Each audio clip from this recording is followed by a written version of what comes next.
در این ویدیو قصد داریم به طور مفصل‌تر در مورد جداول رجیستری انکودر AES50 مودباس صحبت کنیم و بیشتر با پارامترهای محصول آشنا بشیم.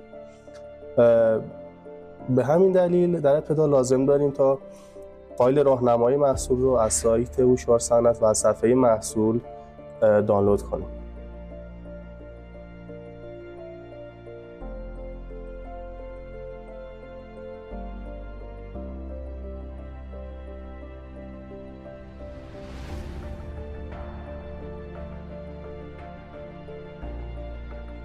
پس از ورود به صفحه محصول از قسمت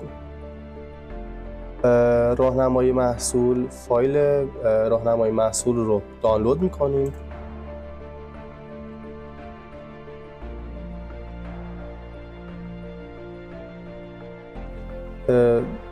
فصل بندی در فایل راهنمای محصول در نظر گرفته شده که در ابتدا مقدمه‌ای در مورد پروتکل مودباس و خود محصول داده شده، سپس به روش نصب محصول و نصب مکانیک محصول و اتصالات مکانیکی محصول و در نهایت به نرم افزار مخصوصی که از سمت شرکت هوشیار صنعت برای تغییر پارامترهای ارتباطی محصول توسعه داده شده پرداخته شده است.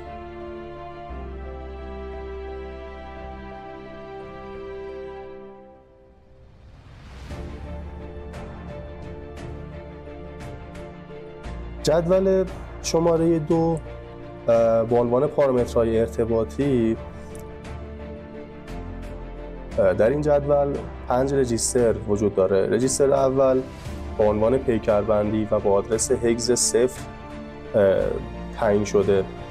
کارکرد این رجیستر بدین صورت است که هنگامی که تمامی تغییرات ارتباطی لازم رو برای محصول در نظر گرفتیم و در رجیسترهای مورد نظر که این 4 رجیستر دیگر هستند اعمال کردیم، با یک بار یک کردن رجیستر شماره 0 یعنی مقدار 1 رو به این رجیستر اعمال کنیم و یک بار تغذیه انکودر را قطع و مجدد وصل کنیم، تمام تغییرات جدید به محصول اعمال خواهد شد. رجیستر دوم این جدول آدرس یا آیدی محصول هست. مقدار این آدرس از عدد 1 تا 247 میتونه باشه و در حالت پیش‌فرض برای تمامی انکودرهای AES50 مودباس شرکت هوشیار صنعت این مقدار 1 هست. رجیستر شماره 3 باد ریت هست با آدرس هگز شماره 2. این رجیستر 15 حالت داره، از حالت 0 تا 14 که در حالت پیش‌فرض مقدار شماره 6 هست که در این جدول ششمین باد ریت 9600 هست. خب این مقدار هم قابل تغییر هست. رجیستر شماره 4 این جدول پریتی هست با آدرس هگز 3 و 3 حالت داره. حالت اول نان، حالت دوم که مقدار 1 هست آد و حالت سوم که مقدار 2 رو باید به رجیستر اعمال کنیم حالت ایون هست. و رجیستر آخر این جدول که رجیستر استاپ بیت محصول هست با آدرس هگز 4 دارای 2 حالت 1 و 2 هست که در حالت پیش‌فرض مقدار این رجیستر هم عدد 1 هست.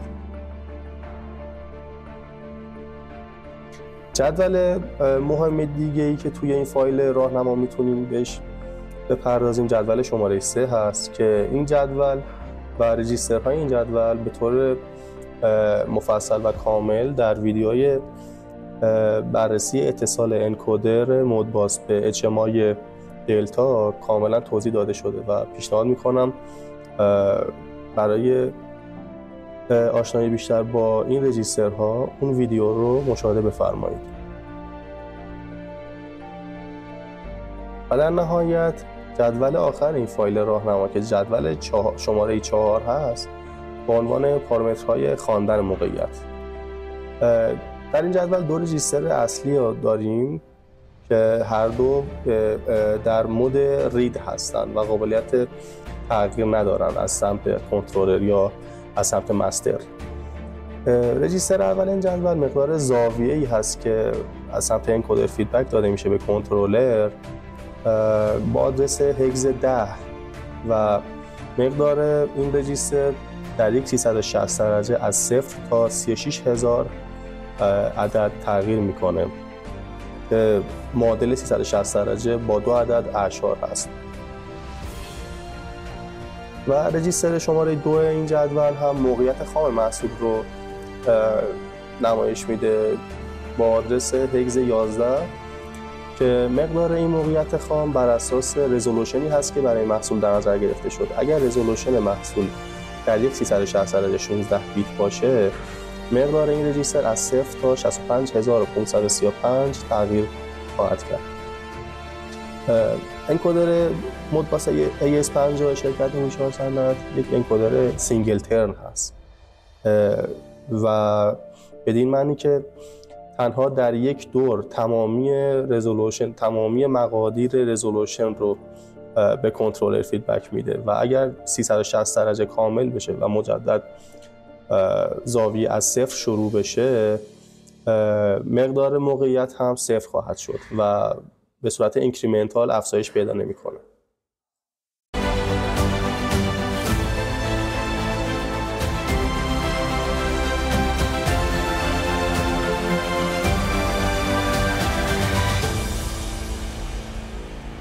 هوشیار صنعت اسپادانا